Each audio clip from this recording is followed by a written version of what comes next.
Hei kaikille! Tänään puhutaan karjalaisuudesta ja karjalaisten asemasta. Me ei olla tällä kertaa Karjalassa, mutta Lahdessa, Lahden historiallisessa museossa. Ja meidän kanssa on tänään täällä Martti Talja, joka toimii tällä hetkellä Karjalan liiton puheenjohtajana. Kiitos ja tervetuloa. Kiitos. Tämä on miellyttävä kutsu. Joten me ollaan laadittu kysymyksiä mainitusta aiheesta, jota mä aiotaan nyt kysyä. Mutta aloitetaan ekana susta.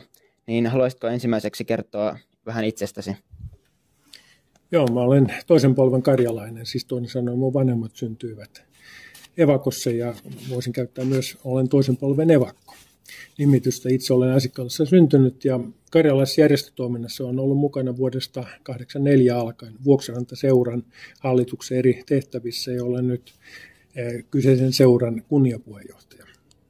Karjalan liitossa olen toiminut vuodesta 2008 sen liittovaltuustossa ja sitten liittovaltuuston puheenjohtaja tuossa yhden kauden ja nyt sitten 2 vuotta olen toiminut Karjaliiton puheenjohtajana.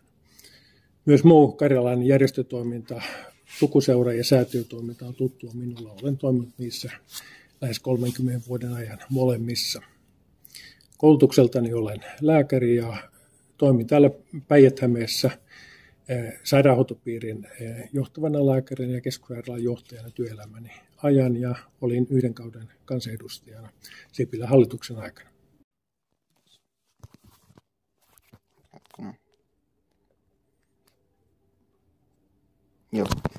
Joo, kiitos tästä. Tässä vähän sanoit sun karjalaisista juurista ja sotien takia juuri Suomessa asuu eri paikoilla ihmisiä, joilla on karjalaisia juuria. Monen perheenjäsenet eivät edes ole välttämättä koskaan käyneet Karjalassa, mutta karjalainen identiteetti on silti pysynyt vahvana. Minkälaisia piirteitä ja perinteitä karjalaisissa perheissä mielestäsi esiintyy? Kyllä siellä ne perinteet luovat sitten vanhemmat ja isovanhemmat. Ja toisin sanoen se, että karjalaisuus säilyisi tulevaisuudessakin, niin kyllä se on meidän isovanhempien tehtävä sitten siirtää sitä karjalaisuutta eteenpäin. Se, että mikäli perheet eivät lähde siirtämään sitä karjalaisuutta, niin kyllä se karjalainen kulttuuri tahtoo sitten hävitä. Eli se on erilaisessa historian kerronnassa, minkälaista entisessä Karjalassa oli, sitten sitä yhteisöllistä päivittäiseen elämään liittyviä asioita, tapojen kerrontaa, kulttuurista kerrontaa ja niin edelleen. Yes. Joo, ja karjalaiset ovat olleet tosi monimuotoinen porukka niin kuin koko historian ajan, eli semmoinen Vienan karjalainen kalastaja erilainen kuin Viipurin kauppamies ja niin edelleen. Niin miten mielestäsi karjalaisuus pitäisi määritellä? Uskotko, että karjalaisuudessa pitäisi olla jonkinlaisia objektiivisia kriteerejä? Minusta objektiivisia kriteereitä ei voida määritellä karjalaisuudella. Niin kuin kuvasit, niin karjalaiset ovat asuneet Vienasta Inkeriin asti, Tverin Karjalaan asti ja Suomen puolella 2 maakunnassa, Etelä- ja Pohjois-Karjalassa tällä hetkellä. Ja sitten muut karjalaiset elävät Suomen puolella nyt sitten diasporassa, eli etänä. Se, että Karjalaan on muutettu eri aikoina. Se, että kuka on aito karjalainen, siitä on todella vaikea määritellä. Että niin kuin viljelijäväestö on asunut siellä vuosisatoja, sitten entistä enemmän teollisuuden myötä, yhteiskunnallistumisen myötä, yhteiskunnan on tullut uusia työntekijäryhmiä ja he ovat sitten muuttaneet karjalaisten asuinsijoille ja itse asiassa on jokaisen oma valinta, kuka kokee itsensä karjalaiseksi. Niin, antaisitko karjalan kielelle tai ortodoksisuudelle painoarvoa karjalaisuudessa? Molemmat ovat osa perinteistä karjalaisuutta. Se, että itse toit esille, että Karjalan heimo tai karjalaiset ovat asuneet Vienasta aina Inkeriin asti, Perin Karjalan asti ja edelleenkin nyt Suomen puolella sitten Etelä- ja Pohjois-Karjalassa. Se, että Karjalaan on muutettu eri aikoina. Siellä on perinteinen maanviljelijäväestö on asunut siellä kautta vuosisatojen. Ja sitten sinne on muutettu nyt sitten teollistumisen ja yhteiskunnan monimuotoistumisen myötä sitten 1900-luvulla monia uusia väestöryhmiä. Ja itse asiassa on jokaisen oma asia, nimittääkö itseään karjalaiseksi, tunteeko itsensä karjalaiseksi. tunnen opettajia ja heidän jälkeläisiään, jotka ovat tehneet paljon karjalaista kulttuurityötä, ja vaikka heidän sukujuurensa ovat sitten muualta Suomesta. Selvä. Eli tosiaan perinteisesti on sanottu, että karjalaiset ovat yksi suomalaisista heimoista, mutta esimerkiksi Karjalaiset nuoret Suomessa yhdistys haluaa korostaa, että karjalaiset ovat oma kansa. Niin näetkö, että karjalaisuus on tietynlaista suomalaisuutta vai onko se itsenäinen kulttuuri vai molemmat? Niin, tässä viittaa juuri siihen, mitä äsken sanoin, että siis karjalaiset ovat yksi suomalainen heimo, yhtä lailla kuin hämäläiset ja sitten pohjalaiset, varsinaissuomalaiset. Ja toisaalta se on sitten vanha perinteinen kansakunta, karjalaiset, joka on meidän suomalaisten läheisin sukulaiskansa. Ja samaten karjalainen kieli on meidän niin kuin läheisin niin kuin sukulaiskieli. Se, että karjalaisuuden niin kuin määritelmä on tätä kautta niin kuin äärimmäisen vaikea. Ja on nyt niin kuin hyvin tärkeää sitten niin kuin ymmärtää, ja niin kuin siinä tai niin kuin sopia, että mitä karjalaisuudella tarkoitetaan missäkin yhteydessä. Ja tässäkin keskustelussa karjalaisuus menee hivenen sekaisin, puhutaanko karjalaisista kansana vai heimona. Joo, ja tosiaan karjalaiset on sinänsä muista heimoista erilaisia, että heillä on ollut tosi suuri venäläinen vaikutus. Ja se on tehnyt heistä hieman erilaisia, niin onko karjalaisia syrjitty Suomessa heidän taustansa takia? Kaikkia evakkoja siirtokarjalaisia syrjittiin jonkin verran. Se oli hyvin paikkakunta riippuvaista. Kyllä niin kuin, karjalaiset niin kuin kansana joutuivat niin kuin voimakkaamman syrjinnän kohteeksi, ja kyllä heitä ryssiteltiin samalla tavalla kuin sitten myös Kannakselta tulleita karjalaisia. On totta, että Suomi jakautuu itse asiassa niin kuin kahteen geneettisen erilaisen populaatioon. Ja Pähkinänsaaren rauhan raja kulkee aika lailla tätä populaatiorajaa pitkin. Ja silloin karjalaiset, myös Kannaksen pohjoisosa, Kakisalmen läänin alue, sinne väestö tuli idästä ja sitten tänne Pähkinänsaaren rauhanrajan eteläpuolelle taas etelästä ja lounaasta. Ja tällä ei ole niin kuin kielellisesti tai kansana, se on paljon parempaa perua sitten tämä geneettinen jakautuminen ja se pohja kuin se, että milloin karjalan kieli on muotoutunut ja milloin karjalan murre on muotoutunut tai milloin suomalaiset eri murteet ovat muotoutuneet. Se näkyy myös suomalaisessa sitten tautiperinnössä, tämä raja. Toisin sanoen pohjoisella ja idässä ollaan sairaan. Se on aika mielenkiintoista. Joo, mutta mitä mieltä olet? Syrjitäänkö karjalaisia tänä päivänä? Minusta ei syrjitä. Evakko vanhemmat ymmärsivät, että heidän lapsille on tärkeää hyvä koulutus. Sillä tavalla he voivat turvata sitten elämänsä paremmin kuin heidän vanhemmansa olivat joutuneet rakentamaan elämänsä alusta alkaen uudestaan. Minullakin on ollut mahdollisuus sitten edetä tällä tavalla. Onko mielestäsi tahoja, jotka ovat liioitelleet, kuinka paljon karjalaiset ovat tulleet sorretuksi suomalaisten toimesta? Esimerkiksi jotkut ovat väittäneet, että Suomen kansalliseepos Kalevala on varastettu karjalaisilta.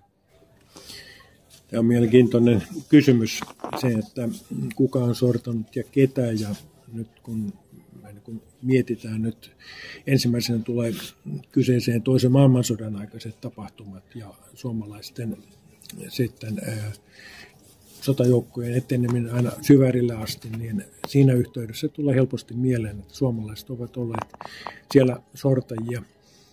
Mutta menisin itse paljon pidemmälle historiaan. Se, että ruotsalaiset valloittaessaan Karjalaa 1600-luvun alussa, niin itse asiassa he vaikuttivat siihen karjalaisten hyvinvointiin, siellä oloon ja luterilainen käännytystyö oli varsin voimakasta. Ja tämä pakotti nyt sitten karjalaiset siirtymään Novgorodin alueelle, jotka eivät halunneet joutua käännytystyön kohteeksi. Suomalaiset toisen maailmansodan aikana eivät tehneet vastaavaa toimintaa. Siinä mielessä käsite kolonialismista ja suomalaisten harjoittamasta kolonialismista on hivenen harhaanjohtava. Täytyy mennä historiaan paljon pidemmän. Koko Käkisalmen lääni tyhjeni lähes kaikista asukkaista ja tilalle muutti sitten väestöä Savosta ja Kannakselta noissa ruotsalaisten valloitussotien aikana. Ja itse asiassa Raja-Karjalaan jäi tulevan Suomen alueelle sitten pieni karjalainen vähemmistö, jota puhutaan nyt sitten karjalan kielinen ja ortodoksinen vähemmistö. Heidän kokonaismääränsä oli noin 40 000 asukasta ja minusta näin Karjalan liiton näkökulmassa he ovat yhtä lailla karjalaisia kuin me muutkin.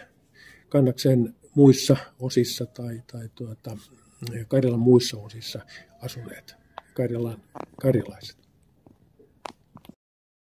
Näetkö sen positiivisena vai negatiivisena, että suomalaisuuteen on ammennettu paljon karjalaisuutta? Esimerkiksi juuri se, että kutsutaan Kalevalaa koko Suomen kansallisepokseksi.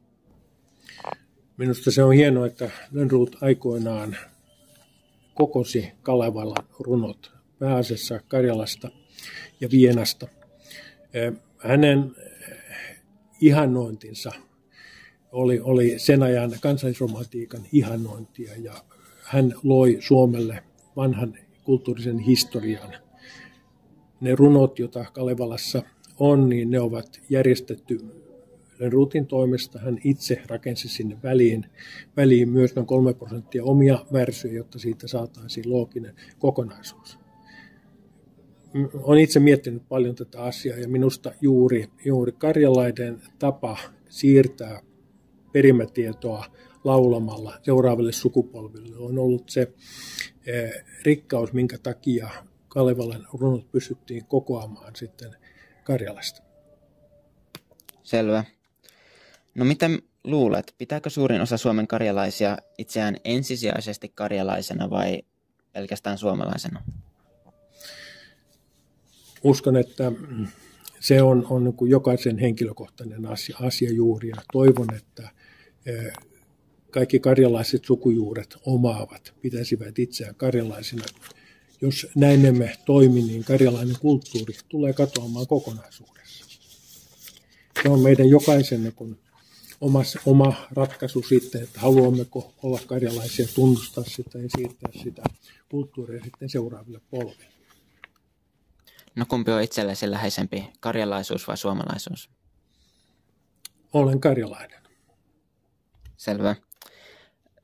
No joo, täältä käytiin vähän jo, mutta kysyn uudestaan. Miten kutsuisit yleisesti karjalaisia? Ovatko he heimokansa vai jokin muu? Tässä keskustelussa on tullut moneen kertaan esille se hivenen tämä epävarmuus siitä, että kummasta puhutaan heimosta vai kansasta. Ja no niin kuin karjalaiset nimityksellä tarkoitetaan kahta. Se on suomalainen heimo samalla tavalla kuin pohjalaiset tai hämäläiset, savolaiset. Ja se on myös Itämeren suomalainen kansa, jonka asuinalue oli pohjoisesta Vienasta Inkerin alueelle asti.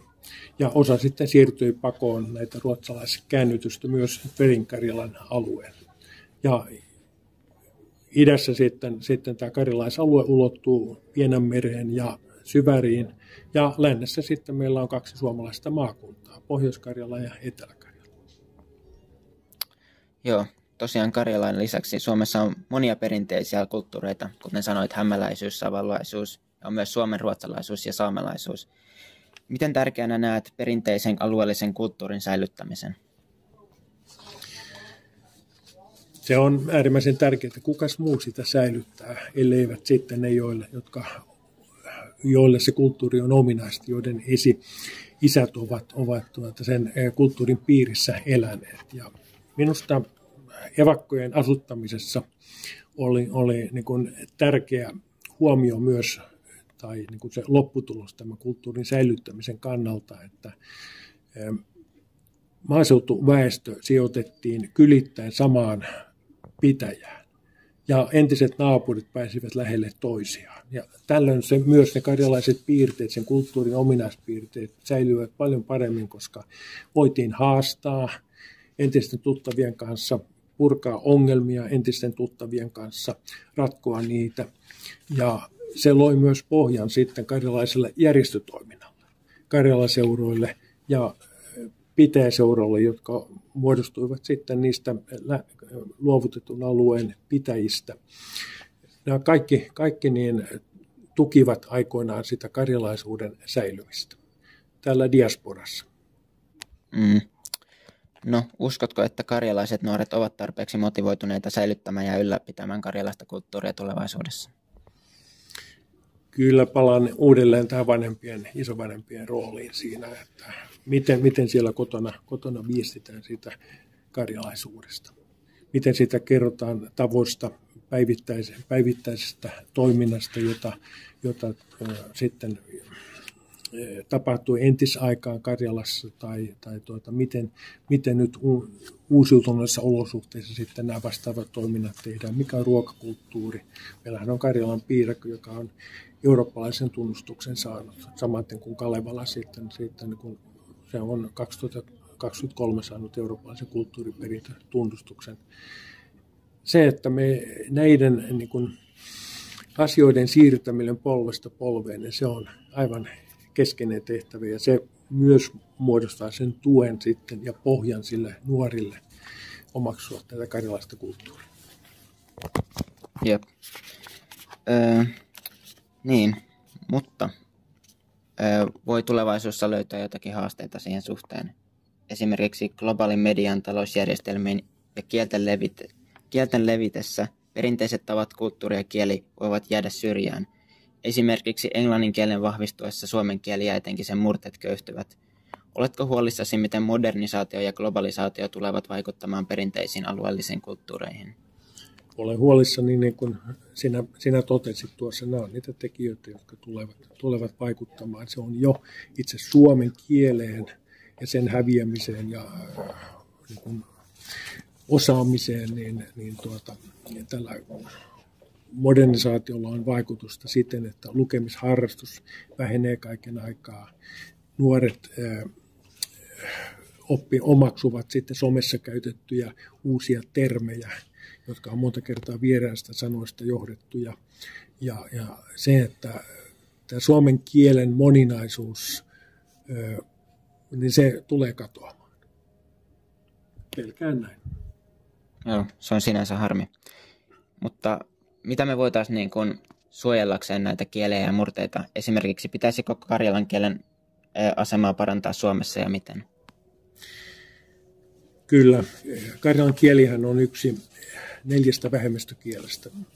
Saamen kieli 3 murteineen on ensimmäinen, sitten on viittomakieli ja sitten romanikieli. Ja karjalan kieli on 4 näistä ja 2024 valmistui oikeusministeriön selvitys, joka käsitteli perustuslaillista oikeutta vähemmistökielillä saada sitten valtion avustusta ja tukea sitten esimerkiksi oman kieliohjelman kehittämiseen, omien niin kuin perinteiden säilyttämiseen.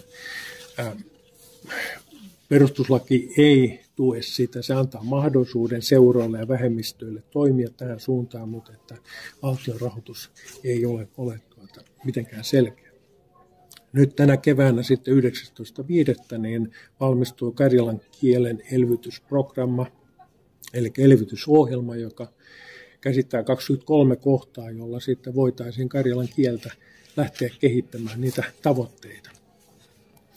Se, että tämä ohjelma on hyvin moniasteinen ja siellä ehkä ensimmäinen, niin kuin minusta tärkein asia on, että siellä sitten karjalan kielen lautakunta saataisiin perustettua sitten kotimaisten kielten tutkimuskeskuksen yhteyteen, joka sitten arvioisi tätä myös karjalan kielen asemaa tulevaisuudessa.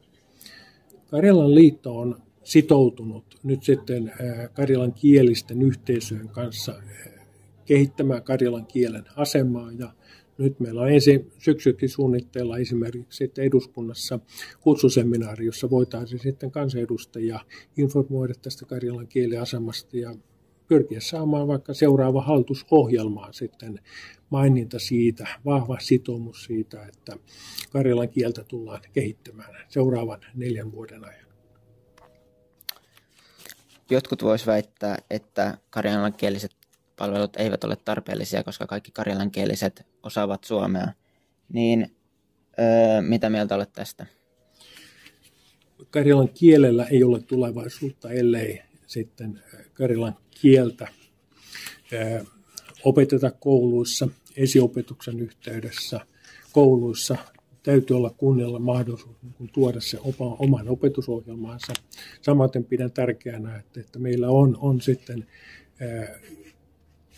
karjalankielisiä uutisia, ajankohtaisohjelmia, erilaisia kulttuuriohjelmia, jotka voivat olla rajallisia, mutta että niin alueellisesti kuin ajallisestikin, mutta että tämä tuo sen kokonaisuuden, että karjalan kielellä on se tunnustettu asema sitten, ja se tulee perustua siihen jokapäiväiseen toimintaan. Se ei elä pelkästään ja kehity pelkästään sitten harrastajaryhmissä tai sitten karjalankielisessä perheessä. Joo. Voitaisiin puhua nyt tästä Karjalan liitosta vähän. Ja Karjalan liiton vuoden 2020 liittokokouksessa hyväksyttiin 2 Karjalaa-ohjelma, joka linjasi Suomen ja Venäjän rajan yli tapahtuvaa yhteistyötä. Mutta siihen väliin tuli se Ukrainan sota. Niin miten Ukrainan sota on muuttanut Suomen ja Venäjän karjalaisten välistä yhteistyötä? 2 Karjala-ohjelmaa, sen tavoitteenahan oli sitten kehittää yhteistyötä Petroskoin ja Itä-Suomen yliopiston välillä, nimenomaan karjalan kielen karjalaisen kulttuurin elvyttämiseksi. Tällä hetkellä petroskolaisia tutkijoita työskentelee runsaasti Itä-Suomen yliopistossa nimenomaan tämän ohjelman puitteissa. Yliopisto saa omaa tukea nyt sitten Suomen valtiolta nimenomaan tämän karjalan kielen kehittämiseksi. Se, että ohjelmassa oli myös sitten Viipurin aseman, siis Kannaksen aseman niin kuin, määrittely tämmöisenä eurooppalaisena kulttuurikeskuksena. Eli se oli paljon laajempi ohjelma kuin pelkästään niin kuin karjalan kielen tai karjalaisen kansan sitten elvytysohjelma. Valitettavasti nyt sitten Ukrainan sota on katkaissut nämä yhteydet ja tietojen vaihto on hyvin rajallista ja itsekin seuraan Karjalan Sanomien välityksellä jonkin verran sitten Karjalan tapahtumia. No onko tiedossa, mikä on karjalaisen kulttuurin tilanne nyt Venäjällä? Kuinka paljon karjalaisuus herättää mielenkiintoa ja saa tukea siellä? Ja onko tilanne muuttunut viime vuosien aikana? Äsken puhuttiin Karjalan Kalevalasta ja sehän on käännetty nyt karjalan kielelle. Se on käännetty käsittääkseni myös venäjäksi ja se on saanut niin kuin mielenkiintoa, innostusta Karjalassa, Karjalan tasavallan alueella. Se, että muistan lukeneeni tutkimustuloksen, jossa Itä-Karjalassa olevien karjalan kielisten määrä on pudonnut merkittävästi. Onko siinä taustalla sitten, että ei haluta niin kuin tunnustaa sitä suomalaisia sukujuuria ja sitä karjalan kielen osaamista, vai onko siinä sitten se, että heidän todella sitten karjalan kielen elvytysohjelma nyt sitten Itä-Karjalassa on suurissa vaikeuksissa. Tätä on vaikea arvioida siinä, mutta että tällä hetkellä yhteydet ovat todella katkenneet ja meillä ei tämmöistä suoraan kun yhteydenpitoa ole sitten esimerkiksi järjestötasolla. Ja Itä-Karjala tai Venäjän Karjala sitten jakautuu siis Karjalan tasavaltaan ja siihen Pietarin alueeseen, eikö niin? Joo. Ja Venäjällä on useiden eri alueilla tämmöisiä separatistiliikkeitä, jotka haluaa niin kuin irtautua Venäjästä ja perustaa oman valtion. Niin uskotko, että Karjalan tasavalta voi tulevaisuudessa itsenäistyä ja olisiko se mielestäsi edistysaskel karjalaisuudella? Karjalan liitto on puhdas kulttuurijärjestö eikä ota kantaa sitten toisen maan alueen tapahtumaan. Selvä. Mutta teillä on, ainakin teidän jäseniin on otettu yhteyttä silleen, jotka on epäilty, että voisi tulla Venäjän puolelta. Niin internetissä tulee välillä vastaan ryhmiä, jotka väittävät ajavan Karjalan tasavallan itsenäisyyttä. Ja sitten yksi näistä on Karjalan kansallinen liike, joka on Ukrainassa taistelevan Karjala-ryhmän ja Karjala Nordin poliittinen siipi. Itsenäisyysryhmiä, kuten Karjala Nordia, on epäilty Venäjän turvallisuuspalvelu FSB:n salajuoneksi, jonka avulla Venäjän hallinto voisi esittää Suomen haavittelevaan Karjalaa takaisin. Uskotko, että Venäjällä on ihmisiä ja ryhmiä, jotka rehellisesti pyrkivät itsenäiseen Karjalaan? Se, että Karjalan liitossa niin kun nähdään tämä niin yhteydenotot sitten jäseniimme, niin se on hybridivaikuttamista, josta meidän niin tulee irtisanoutua. 23. joulukuussa niin annoimme sitten